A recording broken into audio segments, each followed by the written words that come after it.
Perhaps we'll be able to comfort ourselves here in the West with the thought that the food we take for granted will still be available at our tables. But wait, the crops that nourish our populations cannot be grown without fertilizer, loathed by green folk, and more specifically, without ammonia. And what, pray tell, is ammonia derived from? Could it be natural gas? And how many people are dependent for their daily bread on the industrial generation and consequent wide availability of ammonia? Only 3 or 4 billion.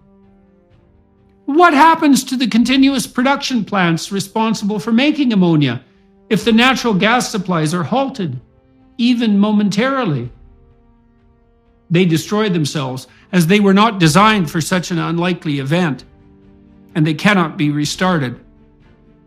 The World Bank itself has recently indicated that 222 million people are already experiencing the threat of starvation, described oh so nicely as food insecurity. The communists managed to kill 100 million in the last century with their utopian delusions. We've barely begun to implement the Save the Planet nightmare, and we've already placed twice that number at risk. We are told an emergency confronts us, the climate crisis. The solution? The masses will have to tighten their belts to forestall an even worse future catastrophe. The elite academics, think tanks, and corporate consultants, and the politicians who subsidize their intellectual pretensions will not be particularly affected by such tightening, privileged as they are. But the actual poor? To such an elite, they must be sacrificed now to save tomorrow's hypothetical poor. And 222 million people is no doubt an underestimate. As the food insecurity gets more severe, more countries will place restrictions on food exports.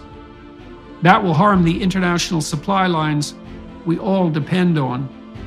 Then, when the consequences of that manifest themselves, increasingly desperate politicians will begin to nationalize and centralize food distribution, as the French and Germans have already done on the energy front, and cut their farmers off at the knees, who will in turn stop growing food, not out of spite, but because of dire economic impossibility. Then we will have engendered the kind of feedback loop that can really spiral out of control. It will be poor people who die first, at least.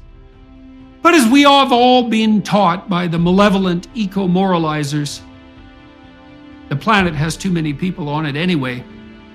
Think about this while you shiver all too soon in your cold, damp, and increasingly expensive and now substandard lodgings. You and your family may well have been deemed an expendable excess. Food for thought.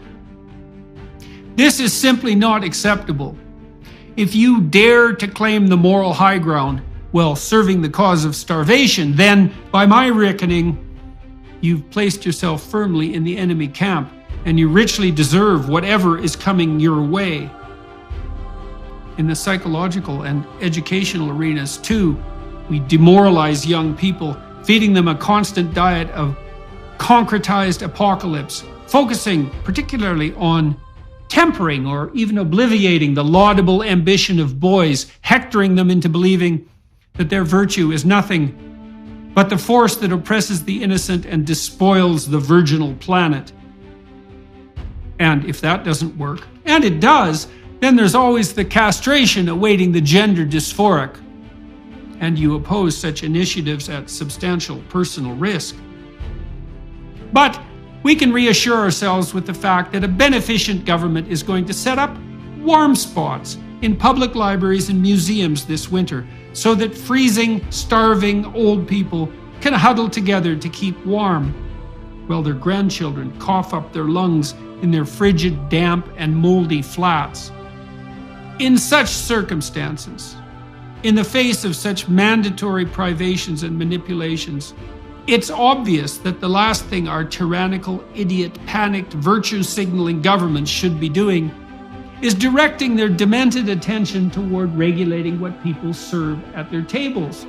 But because meat has also been deemed yet something else that is destroying the planet, the woke narcissists of compassion are already insisting that people eat less of it. Plants and bugs for you and your children, peasants. And the sooner you get accustomed to it, or else, the better. Let's turn our attention to the claim that animal husbandry and the meat it produces cheaply enough for everyone to afford is unsustainable. For a moment, because we haven't yet dispensed with enough moralizing and authoritarian stupidity. Remember what happened the last time that government agencies applied their tender mercy to determining what the people they serve should consume?